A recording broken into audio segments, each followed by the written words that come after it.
नमस्कार दोस्तों, कैसे हैं आप सभी। आई होप कि बहुत ही अच्छे होंगे और अच्छे से स्टडी कर रहे होंगे। तो आज के इस वीडियो में हम क्लास 10th का प्रश्नावली 3.2 का प्रश्न क्रमांक हम 3 को हल करेंगे। तो शुरू से अंत तक बने रहिएगा।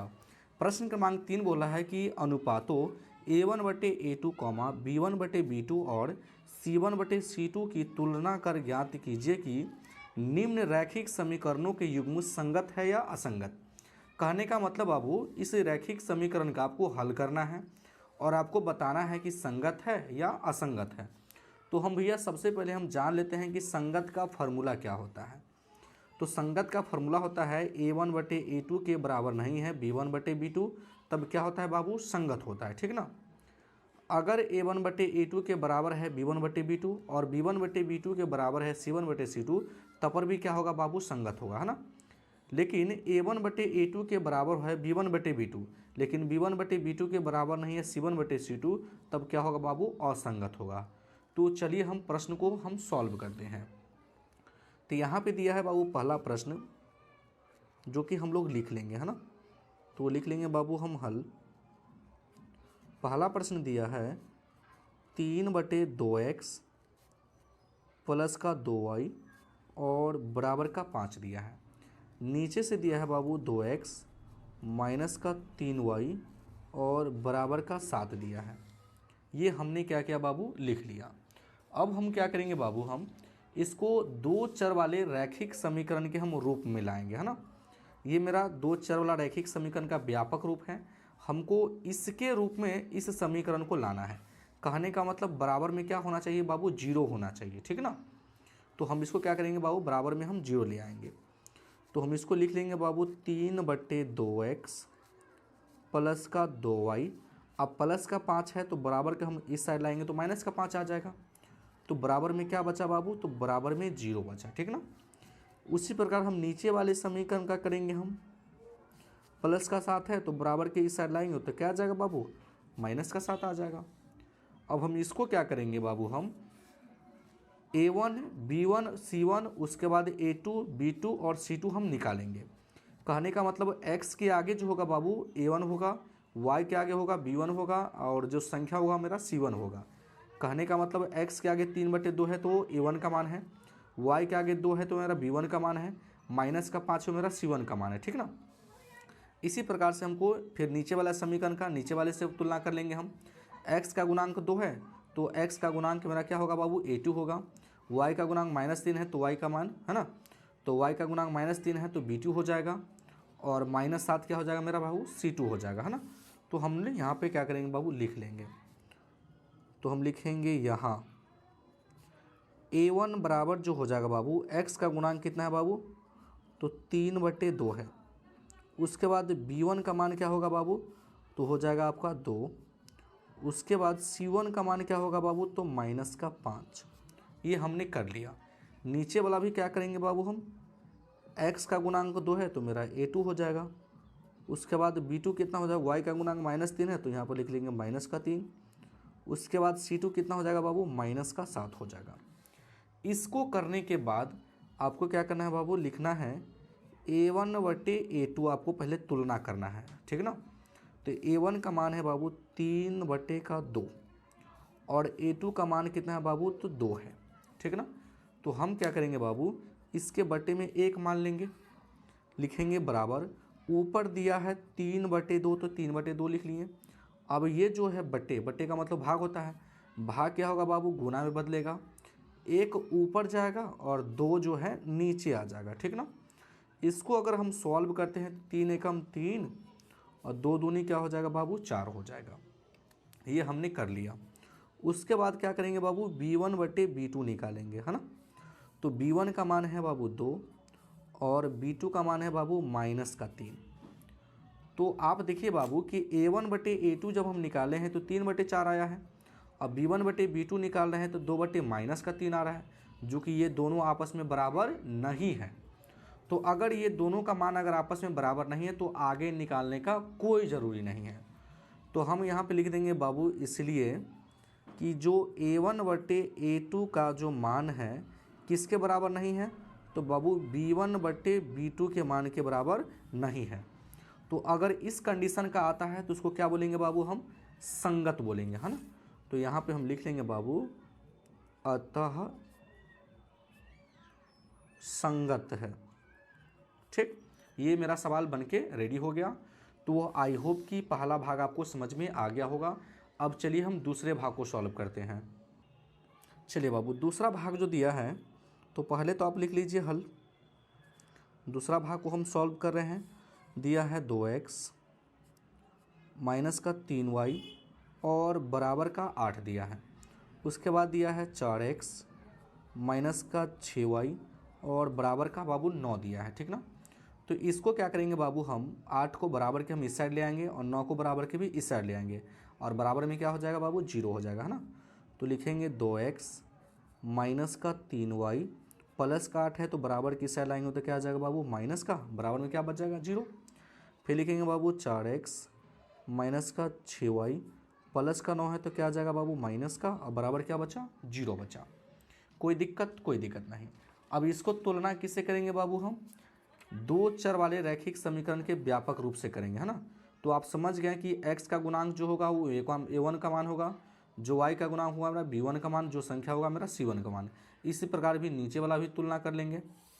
तो देखिए बाबू, यहाँ पे नीचे से लिखेंगे हम लोग, यहाँ लिखेंगे पहले a1, x का गुणांक 2 है तो मेरा a1 का मान होगा, y का गुणांक -3 है तो मेरा b1 का हो जाएगा मान बाबू -3। उसके बाद c1 का मान हो जाएगा बाबू -8। उसके बाद हम a2 निकालेंगे तो दूसरे समीकरण में बात करेंगे, x का गुणांक 4 है तो मेरा a2 का होगा, b2 बराबर क्या हो जाएगा बाबू, -6 हो जाएगा। उसके बाद c2 कितना हो जाएगा बाबू, -9 हो जाएगा। अब ये निकालने के बाद हम क्या करेंगे बाबू, नीचे से लिखेंगे, इसलिए अब हम a1 बटे a2 को पहले हम तुलना कर लेंगे। तो a1 का मान है 2 और a2 का मान है 4, 2 एकम 2, 2 दूनी 4, कहने का मतलब कितना आ जाएगा बाबू, 1/2 आ जाएगा। कोई दिक्कत नहीं। उसके बाद हम b1 बटे बाबू b2 के निकालेंगे। तो b1 का जो मान है बाबू -3 और b2 का जो मान है बाबू -6 है। तो माइनस माइनस आपस में कट गया, 3 एकम 3, 3 दूनी 6, 1/2 से कटा।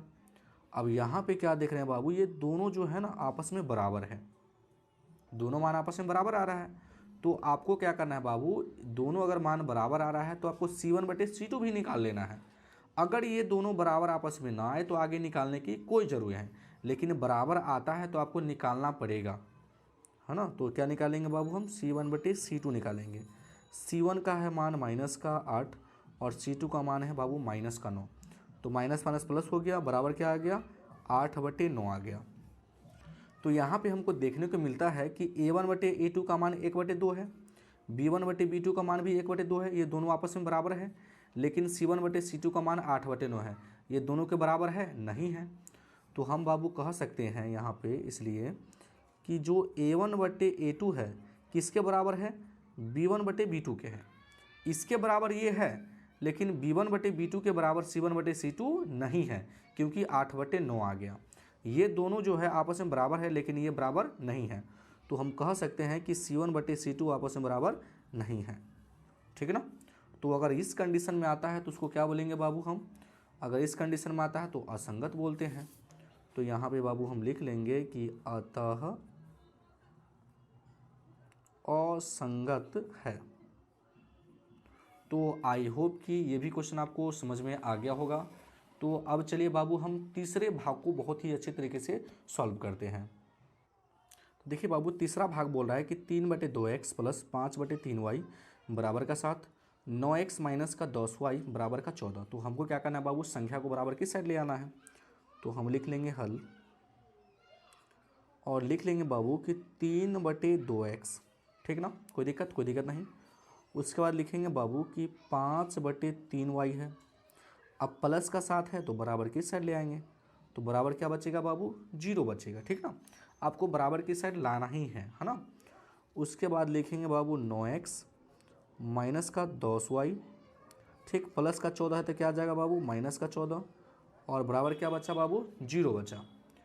नीचे से हम लोग लिखेंगे बाबू यहाँ, ठीक ना, आपको a1 का मान निकालना है। तो x का गुणांक कितना है बाबू, 3/2 है, तो मेरा a1 का मान हो जाएगा। उसके बाद b1 का मान निकालना है। b1 का मान y का गुणांक कितना है, 5/3, तो मेरा हो जाएगा 5/3 B1 का मान, ठीक ना। उसके बाद C1 का मान कितना हो जाएगा बाबू, -7 हो जाएगा। कोई दिक्कत नहीं। चलिए नीचे वाला समीकरण में बात करेंगे तो A2 का जो मान हो जाएगा बाबू -9 हो जाएगा। उसके बाद B2 का जो मान हो जाएगा बाबू -10 हो जाएगा। उसके बाद C2 का बात करें तो कितना हो जाएगा बाबू, -14 हो जाएगा। कोई दिक्कत नहीं। अब लिखेंगे नीचे से, इसलिए A1/A2 बराबर, अब A1/A2 का मान क्या है बाबू, A1 का मान है 3/2 और A2 का मान है 9, तो इसको इसके बटे में 1 मान लेंगे। ऊपर वाला जैसे दिया है उसको वैसे लिख लीजिए, है ना। अब ये बट्टा का मतलब होता है बाबू गुना बदल जाता है, 1 ऊपर 9 नीचा, 3 तिहाई 9, कहने का मतलब 1 बाबू कितना आएगा, 6 आएगा। समझ रहे बात। चलिए उसके बाद हम निकालेंगे बाबू B1/B2 को। B1 का मान है बाबू 5/3। उसके बाद B2 का जो मान है बाबू -10 है, इसके बटे में 1 रख लेंगे। चलिए लिखेंगे, ऊपर वाला जैसे दिया है उसे लिख लेंगे, गुना का चिन्ह देके 1 ऊपर -10 नीचे। समझ के बात, कितना आ गया बाबू, 1 ऊपर चल गया, -10 क्या आ गया बाबू, नीचे आ गया। कितना से कटेगा बाबू, 5 दूनी 10, कहने का मतलब 1 क्या आ जाएगा बाबू, -6 आ जाएगा। तो यहाँ पे क्या देख रहे हैं बाबू कि ये दोनों जो है ना आपस में बराबर नहीं है। एक है 1/6, एक है 1/-6, ये दोनों आपस में बराबर आया नहीं आया, तो आपको C1/C2 निकालने की कोई ज़रूरी नहीं है, ठीक ना बाबू। तो यहाँ पे हम कह सकते हैं बाबू कि जो A1/A2 है किसके बराबर नहीं है, तो B1/B2 के बराबर नहीं है, ठीक ना। तो अगर इस कंडीशन में आता है तो हम कहते हैं इसका क्या कहते हैं, संगत बोलते हैं। क्या बोलते हैं बाबू, संगत है, ठीक ना। आप फार्मूला भी देख सकते हैं, फार्मूला में कि A1/A2 के बराबर नहीं है, B1/B2 तो क्या होता है, संगत होता है। आप इस सूत्र को आप याद कर ही लीजिएगा, है ना। अब चलिए हम चौथे भाग को सॉल्व करते हैं। देखिए बाबू चौथा भाग दिया 5x माइनस का 3y बराबर 11, है ना। तो आप पहले तो आप हल लिख लीजिए। लिख लेंगे बाबू 5x माइनस का 3y, अब प्लस का 11 है तो बराबर की साइड लाएंगे तो माइनस का आ जाएगा। अब बराबर क्या हो जाएगा बाबू, 0 हो जाएगा। उसके बाद लिखेंगे बाबू माइनस का 10x प्लस का 6y, माइनस का 22 है तो बराबर की साइड लाते हैं तो क्या आता है बाबू, प्लस का आता है। उसके बाद हम लोग मान निकाल लेंगे। किसका मान निकाल लेंगे बाबू, तो हम A1 का मान निकालेंगे। पहला समीकरण में बात करेंगे तो A1 का 5 हो जाएगा, B1 का क्या हो जाएगा बाबू, -3 हो जाएगा, C1 का कितना मान हो जाएगा बाबू, -11 हो जाएगा। उसके बाद समीकरण 2 में बात करेंगे, है ना। तो A2 का जो मान होगा बाबू -10 होगा, ठीक ना। B2 का जो मान होगा बाबू 6 होगा। उसके बाद C2 का मान कितना होगा बाबू, 22 होगा। चलिए हमने ये कर लिया। उसके बाद हमको क्या निकालना है बाबू, A1/A2 आपको पहले निकालना है, माने तुलना करना है ना। तो A1 का जो मान है बाबू 5 है और A2 का मान है -10। अगर कटाते हैं तो 5 एकम 5, 5 दूनी 10, कहने का मतलब बाबू माइनस के 1/2 आ जाएगा, है ना। कभी भी माइनस नीचे नहीं रह जाता है, ऊपर चल जाता है, ठीक ना। चलिए उसके बाद हम B1/B2 निकालेंगे। B1 का मान है कितना बाबू, -3 और B2 का मान है 6। इसको कटाएंगे, 3 का 3, 3 दूनी 6, माइनस के 1/2। अब यहाँ पे क्या देख रहे हैं कि दोनों आपस में क्या आ रहा है बाबू, बराबर आ रहा है। तो अगर आप दोनों अगर बराबर आ रहा है तो आपको C1/C2 भी निकाल लेना है, ठीक ना। अगर बराबर नहीं आता है तो निकालने की कोई ज़रूरी नहीं है। तो उसके बाद हम C1/C2 भी निकालेंगे। C1 का मान है -11, तो C2 का मान है बाबू 22। 11 एकम 11, 11 दूनी 22, माइनस के 1/2। अब देख रहे हैं कि तीनों बराबर आ गया, तो तीनों बराबर आ गया तो लिख लीजिए, इसलिए A1/A2 के बराबर है B1/B2 और B1/B2 के बराबर है C1/C2। तो इस कंडीशन का आता है तो उसको बोलते हैं बाबू संगत। क्या बोलेंगे बाबू, संगत। तो लिखेंगे अतः संगत है। तो आई होप कि चौथा भाग भी आपको समझ में आ गया होगा। अब हम चलिए पंचवें भाग को सॉल्व करते हैं। चलिए बाबू पंचवा भाग को लिख लिए हम। तो यहाँ पे लिख लेंगे बाबू, पहले तो हम लिख लेंगे, इसको हम 0 के बराबर कर लेंगे। लेकिन ये तो 0 के बराबर है, लेकिन ये 0 के बराबर नहीं है, तो इसको कर लेंगे। तो लिख लेंगे 4/3x प्लस का दिया है 2y माइनस के 8 बराबर क्या है बाबू 0 है। नीचे क्या है बाबू 2x प्लस का 3y। अब प्लस का 12 है तो बराबर की साइड लाएंगे तो माइनस का 12 आ जाएगा। उसके बाद हम लोग क्या करते हैं बाबू, a1 का मान निकालते हैं ना। तो a1 का मान कितना हो जाएगा, पहला समीकरण में बात करेंगे तो हो जाएगा 4/3। उसके बाद b1 का मान हो जाएगा 2। उसके बाद c1 का मान हो जाएगा बाबू -8। उसके बाद a2 का मान हो जाएगा 2।